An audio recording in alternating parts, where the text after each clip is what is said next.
Hello there guys, Bilbo10000 here, bringing you episode 10 of Rate Their Chances, the series where we rate the chances for potential newcomers making it into the DLC Fighter Pack roster for Super Smash Bros. Ultimate, as inspired by the thread of the same name over on Smashboards, which you can find in the description.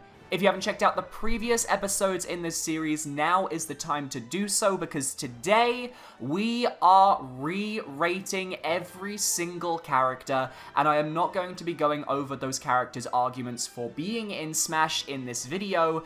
That is in their initial videos. You can find a playlist link in the top right corner.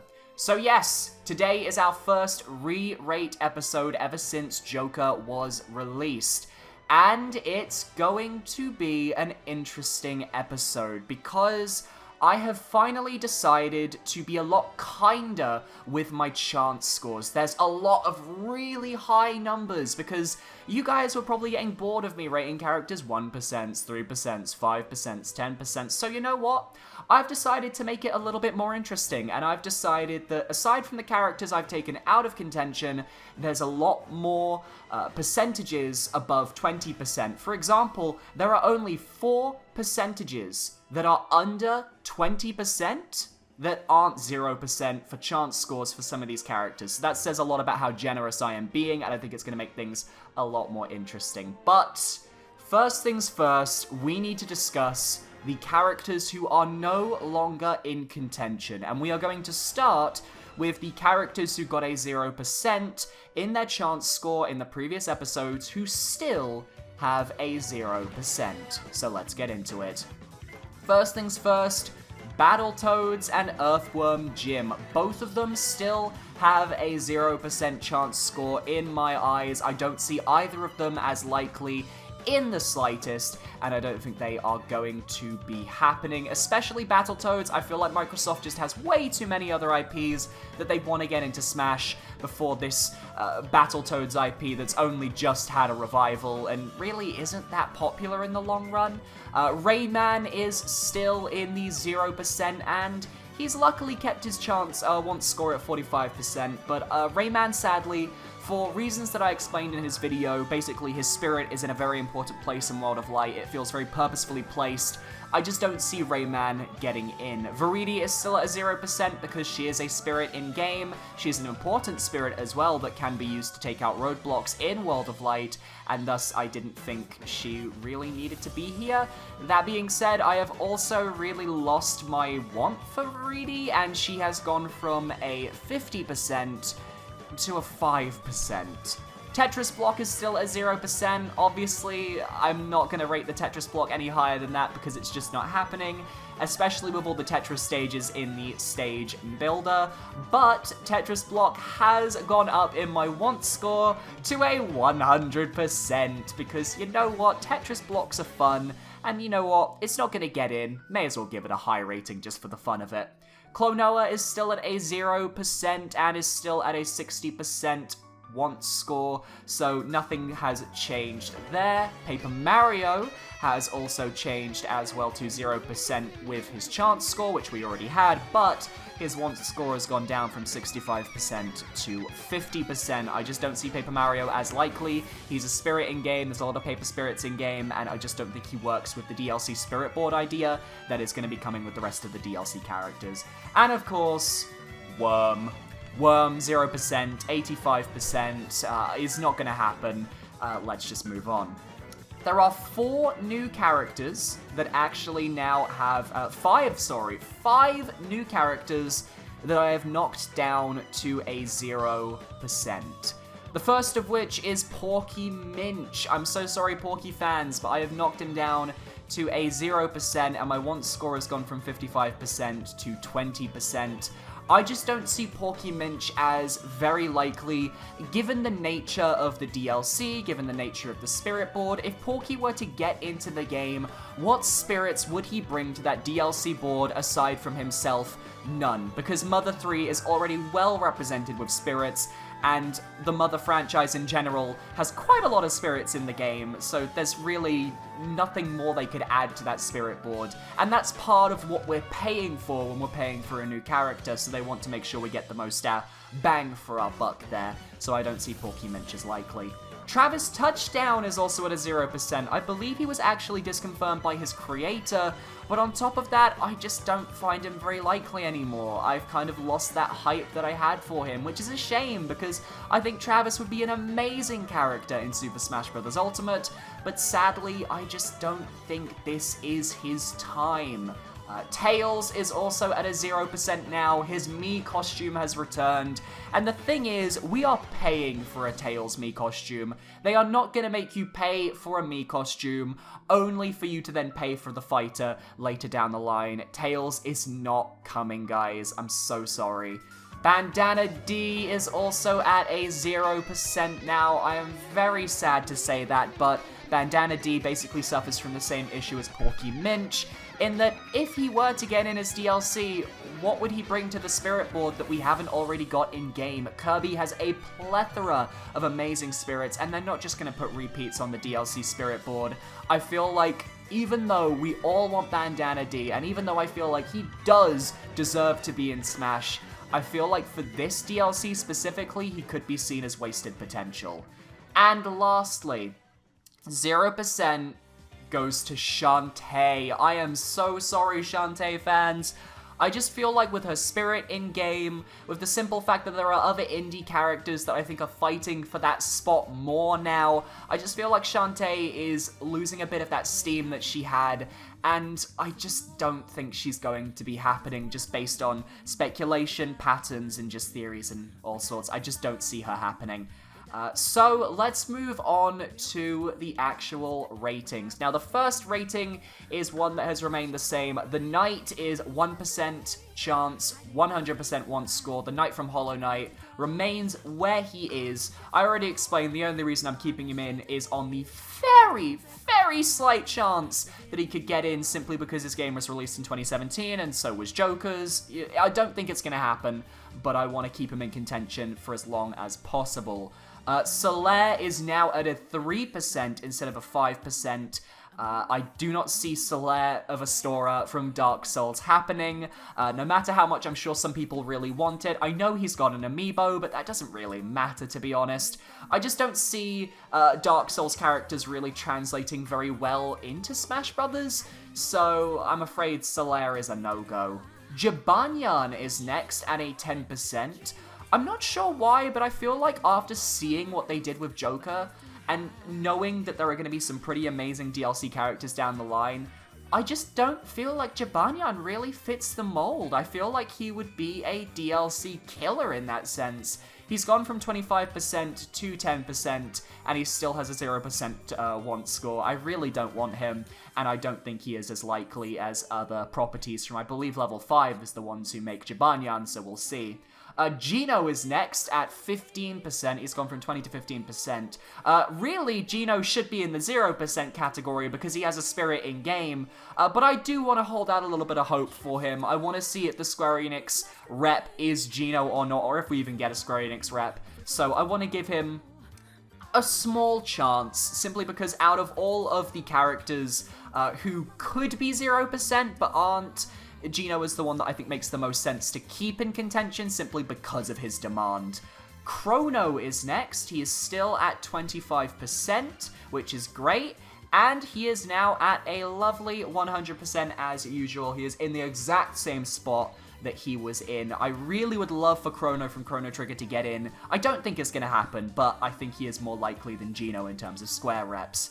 Next up, and this one, these next few are going to be a bit controversial, actually. Scorpion with 25%.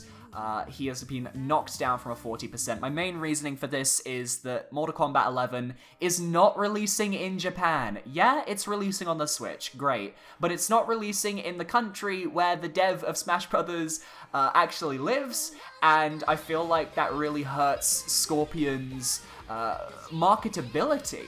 when it comes to one of the regions that this game is being sold in, and I just feel like it might be a bit of a bad idea, especially when you consider NetherRealm Studios as a Western studio, and I don't think we're going to see more than maybe 2 Western studios getting in on the DLC this time around, if not only 1, it depends. I definitely think Microsoft is getting in on the DLC this time around, but I don't think NetherRealm Studios is, and I just don't think there's enough space for Scorpion here.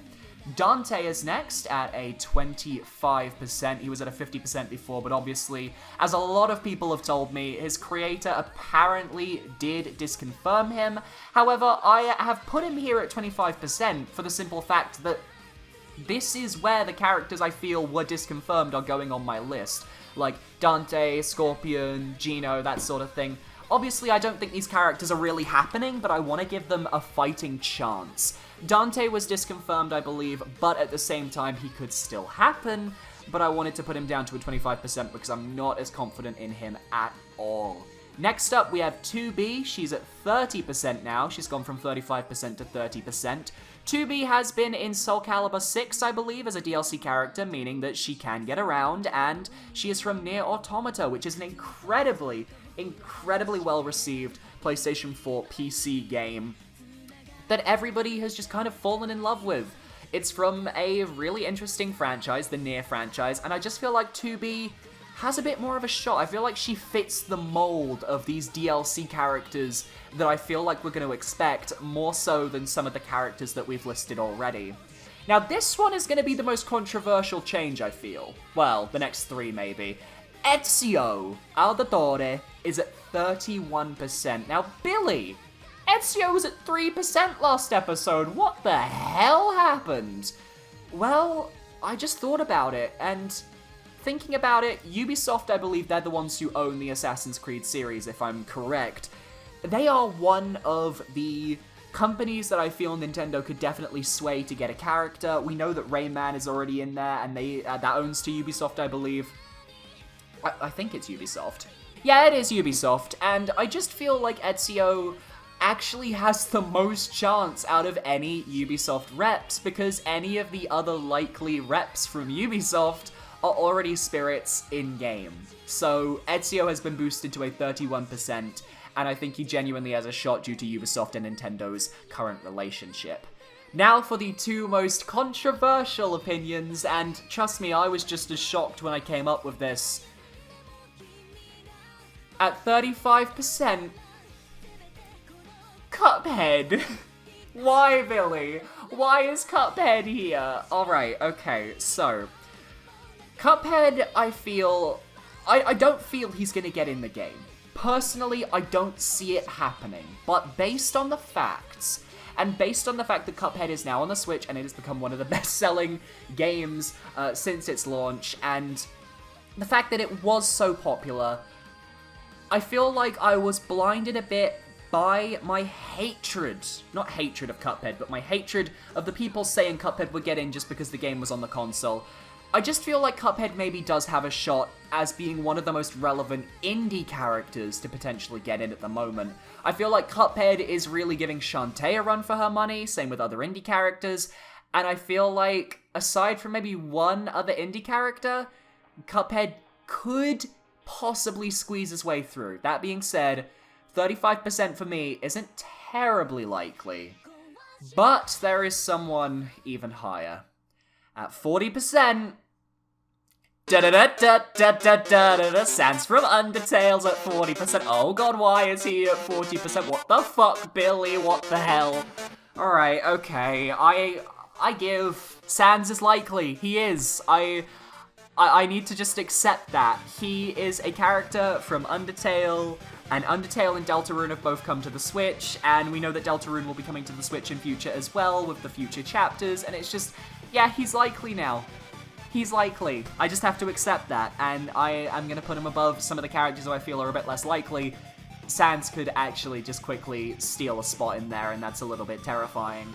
Now, the next 2 characters are both at 45%, and I'm not comfortable with their positions here. I feel like they could be lower, but at the same time, I didn't want to put them below characters like Dante and Scorpion, who I feel really are basically disconfirmed, but I'm keeping in contention for the fans. Spyro and Crash at 45% each. I wanted to keep them both in contention simply because I feel like they are a meal deal, and I feel like we could get one or the other, and I think it could genuinely go either way. Even though I think Crash is probably just a tiny bit more likely, I want to keep them at the same chance score simply because they are so well known as a duo in a sense. And I just feel like both of them could potentially have a shot if the devs were listening to fan demand, because I know both of them were very popular when it came to discussions over the past few years, and I think it would be interesting to see one of them get into Smash given their series just got revitalized. Next up is Jill Valentine at 50%. She's been knocked down by 5%, but she is still in with a shot. I feel like Leon is just edging out ahead of her at this point, and I feel like Jill is kind of losing out, because if you look at Jill's moveset, compared to Leon, I don't think she has as much variety. Very much she uses her guns, of course, as does Snake, as does Joker, and I just feel like compared to Leon, she doesn't have that unique move that I think could make her necessarily the most interesting character here. Amaterasu has got a 5% increase from 50% to 55%. Congratulations, Ami! Ami from Okami, I feel like is a very unique and very interesting potential idea from Capcom. Is a character I would love to see in Smash Brothers. Absolutely beautiful art style, potentially an amazing moveset if it is done right. The Celestial Brush could make for some really interesting abilities and unique movesets for Ami, and I just think that Ami is a little bit more likely than Jill. But Leon is also at a 55% and just a little bit more likely than Ami at this point.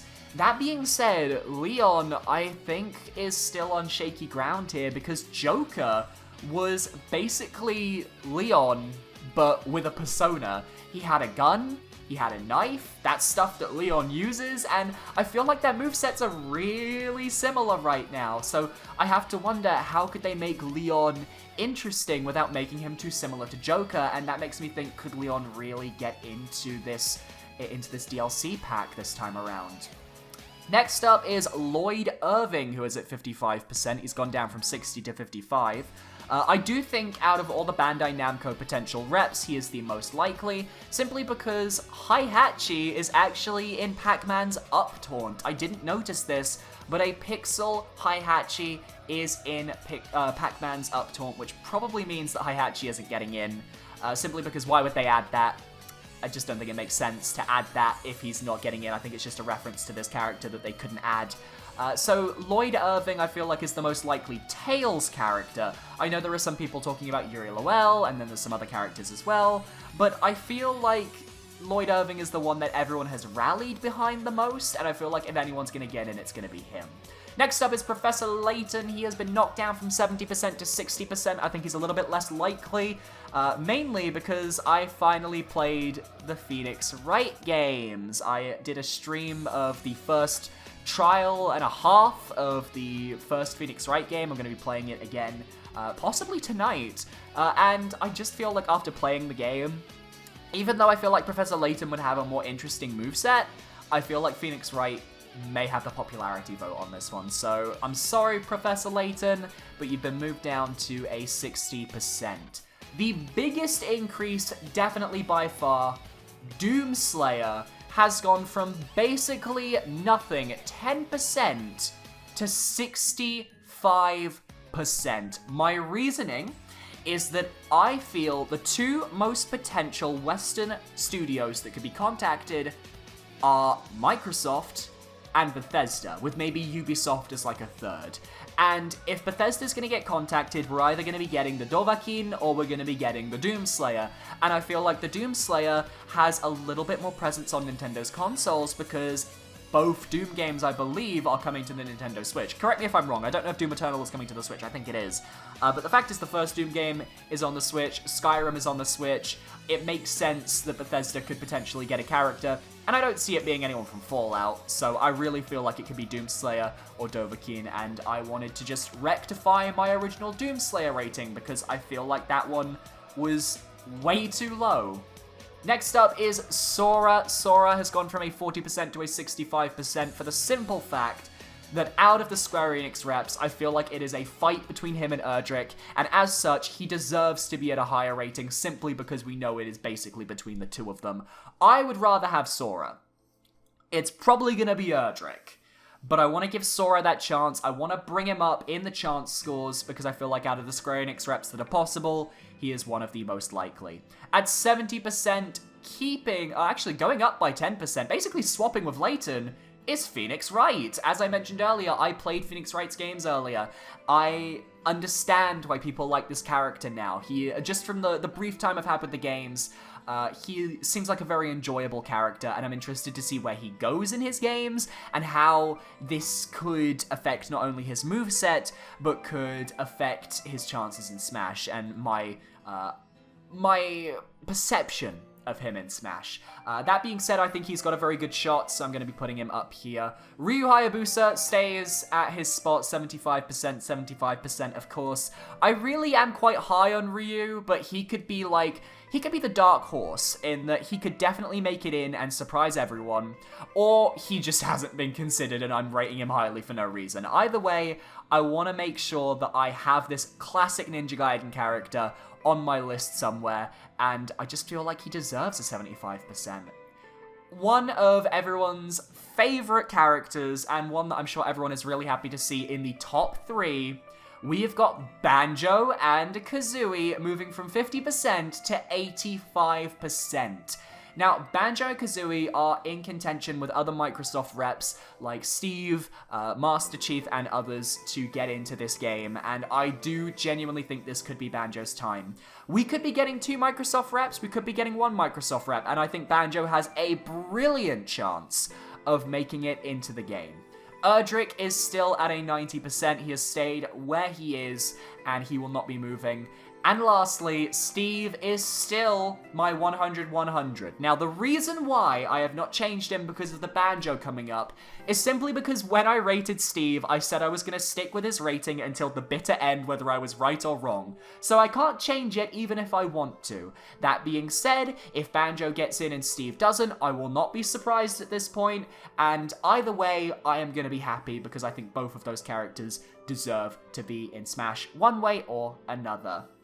So that is my re-rate. My top 10 are Steve, Erdrick, Banjo, Ryu Hayabusa, Phoenix Wright, Sora, Doomslayer, Layton, Lloyd Irving, and Leon Kennedy, with some potential dark horses being Crash, Spyro, Sans, Cuphead, Ezio, and Amaterasu. And everyone else, I just feel might be dead in the water at this point. What do you guys think? Do you guys agree with any of my re-rates? Do you think I've been a bit too lenient with my chance scores this time around? Or do you think the higher chance scores makes it a bit more exciting? Leave your thoughts in the comments below. Thank you very much everyone for watching. I hope you guys enjoyed, and I'll see you next time with another Rate Their Chances. Thanks for watching, and goodbye.